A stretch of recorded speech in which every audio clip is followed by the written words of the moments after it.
वंश में पुरंजन उपाख्यान प्राचीन बरही को नारद जी ने सुनाया। प्राचीन बरही इसी वंश में हुए। एक बार क्या कर रहे थे, प्राचीन बरही यज्ञ कर रहे थे और बहुत सारे पशुओं की बलि यज्ञ में दे रहे थे। और यज्ञ में पशुओं की बलि देते देख करके वहां नारद जी आए। उन्होंने कहा क्या कर रहे हो? बोले यज्ञ वेद में लिखा है। क्या लिखा है? दधि मासान न समर्पयामी। पशुओं की बलि तो दी है वेद में। बोले वेद का अर्थ का अनर्थ करने वाले भ्रष्ट बुद्धि लोगों ने ऐसी बात तुमको समझाई होगी। दधि मासान का अर्थ होता है चावल और दही का भोग। मासान उनमें अक्षर का भी अंतर है, मांस और मांस में। वहां 66 कोण है, वेद में मांस। और ये स जो होता है सपेरे वाला से होता है। उल्टा अर्थ क्यों करे हो? जितने तुमने जीव हत्या किया, देखो ऊपर आकाश की ओर दिखाया तो आकाश में से जितने जीव जंतु, जितने भी पशुओं की बलि प्राचीन बरही ने यज्ञ में दी थी, वो सब मुंह खोल करके प्राचीन बरही को देख रहे थे, घूर घूर करके। प्राचीन बरही डर गए। बोले महाराज ये क्या है? बोले अभी जब तुम्हारा यहाँ शरीर पूरा हो जाएगा ना, ये फिर तुम्हें ऊपर जाकर ऐसे ही नोचेंगे। अब क्या करना चाहिए? बोले ये आवृत्ति प्रवृत्ति छोड़ो और निवृत्ति मार्ग अपनाओ। और विधि विधान से जो एक वेद का मार्ग है, जो वैदिक भाषा है, उसको समझ करके अर्थ का अनर्थ ना करके अर्थ में ईश्वर का चिंतन करो।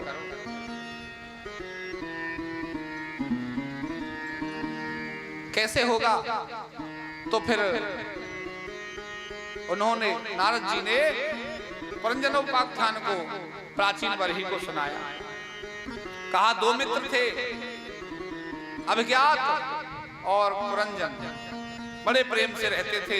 एक दिन पुरंजन बोला मुझे तो घूम करके आना है, हे अभिज्ञात मित्र मुझे आज्ञा दो। अभिज्ञात ने कहा तुम मुझसे दूर जाओगे तो मुझे भूल जाओगे, घर का रास्ता नहीं मिलेगा, तुम मेरे ही पास रहो। बोले नहीं मुझे जाना है। स्वेच्छा से आज्ञा लेकर के अभिज्ञात से घूमने के लिए पुरंजन चला जाता है। अभिज्ञात ने कहा घर का रास्ता ना भूल जाना, हमें ध्यान करते रहना। पुरंजन घूमने के लिए निकला। घूमते जाते जाते नव द्वारों की एक नगरी उनको दिखी और नवद्वारों की उस नगरी में 9 दरवाजे थे। अब 9 दरवाजों के उस शहर में अंदर गए तो दृष्टि पड़ी, एक सुंदरी दिखी। अब सुंदरी भी किस प्रकार की है? उस सुंदरी की रक्षा करने वाला 5 फनों का नाग उसके मस्तक पर विराजमान है, ऊपर पीछे से छाया करे है।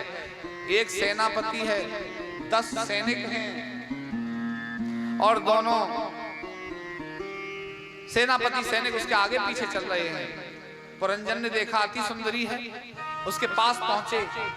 हे राजकुमारी आपका क्या नाम है? आप किस देश की राजकुमारी हो? पुरंजनी ने कहा मेरा नाम पुरंजनी बताया गया है।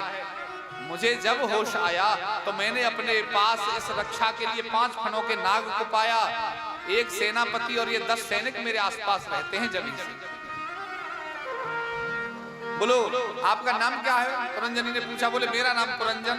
अच्छा मेरा नाम पुरंजनी, तुम्हारा नाम पुरंजन, विवाह कर लें तो कैसा रहेगा? दोनों में प्रेम हुआ, विवाह हो गया। और विवाह में इतना प्रेम की पराकाष्ठा पार कर गए दोनों, पुरंजनी और पुरंजन। अब पुरंजनी जैसा करे ऐसे ही पुरंजन करे। पुरंजनी हंसे तो पुरंजन भी हंसे, पुरंजनी खाए तो पुरंजन भी खाए, पुरंजनी रोवे तो पुरंजन भी रोवे। यानी एक शरीर होगा तो ऐसा मानो, 2 स्वरूप। एक दिन जरा नाम की एक कन्या पुरंजन को रास्ते में मिली। उसने पुरंजन को सुंदर युवक देखा तो जरा ने कहा मुझसे विवाह कर लो। अब बोला रे तुम जैसी कुरूपा लड़की से कौन विवाह करेगा? मेरा तो विवाह पहले ही सुंदरी से, पुरंजनी से हो गया है, भाग जाए यहाँ से। उसे धक्का दे करके जरा नाम की जो थी कन्या उसे भगा दिया। वो वन की ओर गई तो वहां उसे वन में चंडवेग नाम का एक गंधर्व मिला। उसके सैनिक 360 गोरे और 360 काले सैनिक उसके पास थे। उसने देखा अरे बहन तुम कौन हो? बोले मेरा नाम जरा है। रो क्यों रही हो? बोले पुरंजन नाम का एक युवक मुझे पसंद आया, उसने मुझे धक्का देकर अपने नगर से निकाल दिया, मैं उसी से विवाह करना चाहती हूँ। चंडवेग नाम का गंधर्व बोला चलो हम तुम्हारा विवाह उससे कराएंगे। चंडवेग 360 गोरे 360 काले 720 सैनिकों को लेकर के और पुरंजन के नगर पर आक्रमण कर देता है। अब आक्रमण जब किया तो वहां 5 फणों का नाग भी मार दिया। ये जो सैनिक और सेनापति थे ये भी बेहोश कर दिए, सबको अधमरा, सबको मूर्छित कर दिया और इस पुरंजन को बांध करके वन की ओर ले आए। पुरंजन रोता रहा। चंडवेग कहता है विवाह करो जरा से, जबरन विवाह करा दिया जाता है जरा से, लेकिन वो खुश नहीं है, दुखी रहता है, बांध कर रखते हैं, बस चिंता में रहता है मेरी पुरंजनी कैसे रह रही होगी, कैसे खा रही होगी, कैसे पी रही होगी, कैसे सो रही होगी, ये मन में पूरा भ्रांत चलता है, कैसे कृपा हो। ऐसा विचार करते करते शरीर छूट गया। अगले जन्म में चूंकि मरते समय स्त्री का ध्यान किया तो स्त्री का ही जन्म मिला। अगले जन्म में जब स्त्री हुआ तो मल्यध्वज नाम के राजा से विवाह हो गया, इसी पुरंजन का। अब कुछ दिन बाद मल्यध्वज भी शरीर पूरा कर गए बीमारी के कारण। सती प्रथा थी, अब यही पुरंजन स्त्री बना हुआ रानी बन करके सती होने के लिए मल्यध्वज नाम के राजा की चिता पर चढ़ने को जा रहा है। इतने ही वहां अभिज्ञात जो मित्र था पुरंजन का घूमते घूमते वहां आ जाता है और हाथ पकड़कर चिता पे से खींच लेता। अरे मित्र क्या कर रहा है, मरने आया था या घूमने आया था? और तुम कौन हो? मैं सती सावित्री एक राजा की रानी हूं और मुझे हाथ कैसे लगा दिया तुमने? अभिज्ञात ने बहुत समझाया, तू कोई रानी वानी नहीं है, तू मेरा ही मित्र पुरंजन है, घूमने के लिए आया था, तू मुझे पहचान नहीं पा रहा। बहुत सारा समझाने के बाद में पुरंजन को ज्ञान हुआ कि वास्तव में अभिज्ञात ठीक कह रहा है। जब उसको अभिज्ञात नाम का मित्र वहां से साथ ले गए। ये अभिज्ञात कौन है? ये अभिज्ञात वो है जिसे आसानी से जाना नहीं जा सकता और जो सब कुछ करने और जानने वाला है। और पुरंजन कौन है? ये पुरंजन है जीवात्मा। उस ईश्वर से छूट कर ये जीवात्मा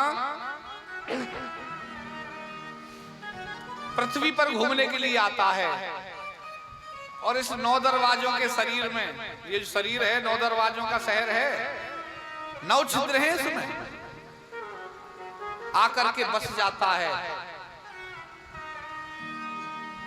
और इसमें इस बुद्धि रूपी पुरंजनी से विवाह कर लेता है, मन रूपी पुरंजनी से, और भूल जाता है शरीर से विवाह के अंदर बैठे हुए मन से विवाह करके कि मैं पुरंजन अभिज्ञात का मित्र अर्थात भगवान का ही अंशु, ईश्वर अंश, जीव अविनाशी, चेतन अमल सहज सुख राशि, भूल जाता है। पर इस भूल के कारण इन 9 दरवाजों में भटकता है।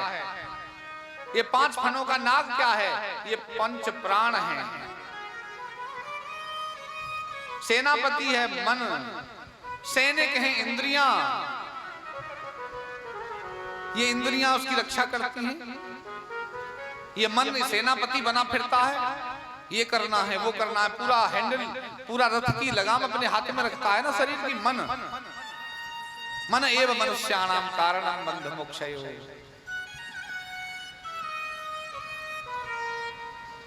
जब समझाया तो प्राचीन वर्ग की समझ में आया कि ये जीवात्मा वास्तव में यहां आकर के भटक जाता है। भटकना बड़ा टेढ़ी खीर है। अब एक ब्रह्मचारी 25 वर्ष की आयु के गुरुकुल से पढ़कर आए और गुरुकुल से पढ़कर जब लौटे, लौटने का मन क्यों हुआ? 25 वर्ष की आयु में मन हुआ कि अब तो विद्या अध्ययन पूरा हो गया है, अब हमको एक सुंदर युवती से विवाह कर गृहस्थ धर्म का पालन करना चाहिए। अपने गुरु से आज्ञा लेकर के अपने नगर की ओर चल दिए। रास्ते में एक कुआं पड़ा। कुआं एक निर्जन जंगल में था जहां पास कोई घर नहीं था। उस कुएं की जो मन थी, जो किनारा था उसका बहुत बड़ा था, उसी पर बैठ गए बैठ गए तो वृक्ष की छाया में सुंदर लेट भी गए, नींद आने लगी। नींद आ गई तो सपना आया, और सपना क्या आया? सपने में विवाह हो गया, सुंदर युवती से विवाह हो गया और बच्चे भी हो गए।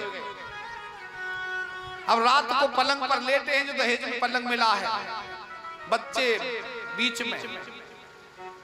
पत्नी बोली, अजी थोड़ा उधर सरक जाओ, बच्चे दब रहे हैं, पिच रहे हैं।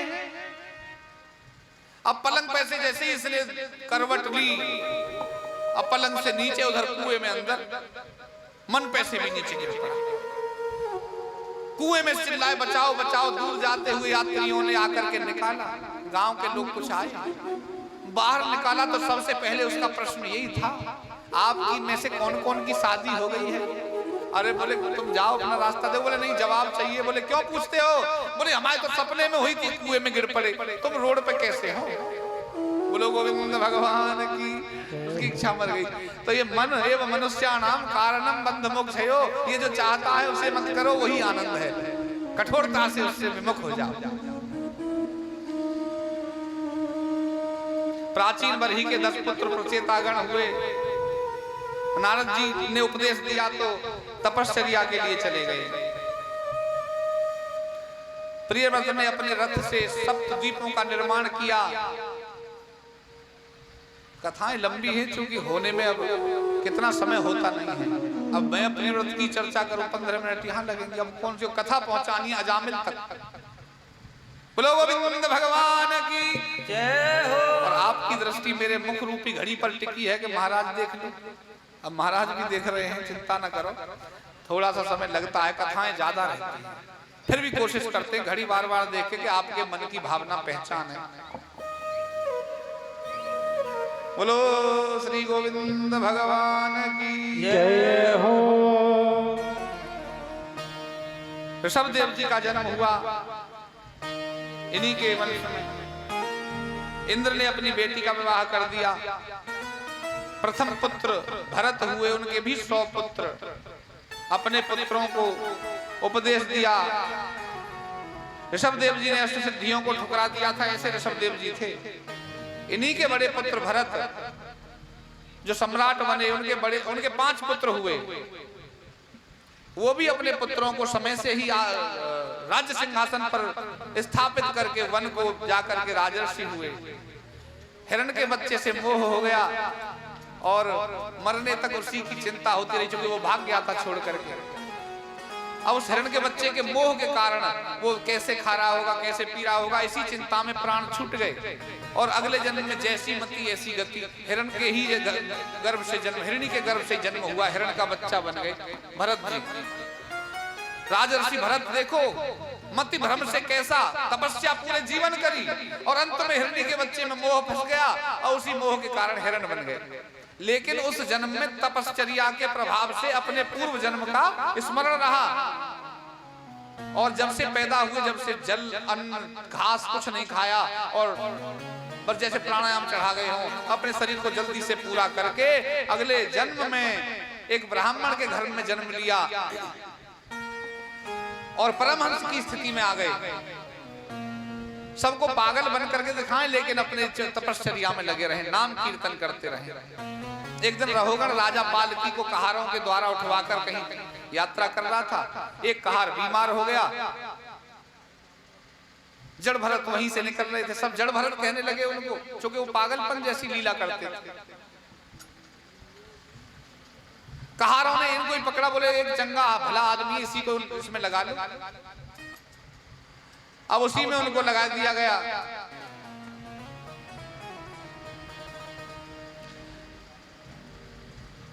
लेकिन इनकी स्थिति क्या है? चींटी आ जाए छलांग मार जाए, कोई कीड़ा आ जाए छलांग मारे। अब वो जो राजा पालकी में बैठा है वो तो उछल कूद होगी ना, उसके अंदर भी वहां कुछ ना कुछ तो होगा। बाहर देखा, बोले क्या कर रहे हो, कैसी धूर्तता है। कहारों ने कहा महाराज नया एक आदमी लगाया है, वो बीमार हो गया था, ये ज्यादा उछल कूद कर रहा है,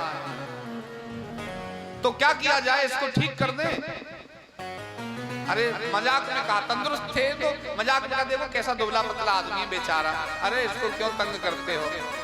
फिर दोबारा चालू हुई यात्रा, फिर कुशल कूद हुई। अब तो राजा क्रोध में आ गया। और क्रोध में आने के बाद राजा ने कहा, अरे मूर्ख, तुझे मैं यम के दंड के समान दंडित कर दूंगा, सीधा चलना नहीं आता क्या तेरे पर? ऐसा राजा रहुगण से जड़ भरत ने कहा, प्रभु हे राजन, आप इस शब्द को किससे कह रहे हो? इस शरीर से या इसके भीतर बैठे जीवात्मा से? क्योंकि ये बोझा तो शरीर ने ढो रखा है और मैं जीवात्मा हूं, मैं आपकी बात क्यों सुनूं?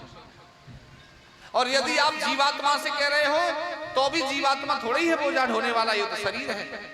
शरीर दंडित कर सकते हो, जीवात्मा को दंडित नहीं कर सकते। तो बताओ किसको दंडित करना चाहते हो? रहुगण इतने वाक्य सुनकर जड़ भरत के पालकी से कूदा, बोले कोई दिव्य पुरुष मेरे सामने पड़ गया, पाप हो गया। नीचे आया, प्रार्थना करी, आप कोई महान संत दिखते हो, कोई सिद्ध हो, मुझ पर कृपा करो, बड़ी भूल हुई मेरे द्वारा, क्षमा कर दो महाराज। आप कौन हो?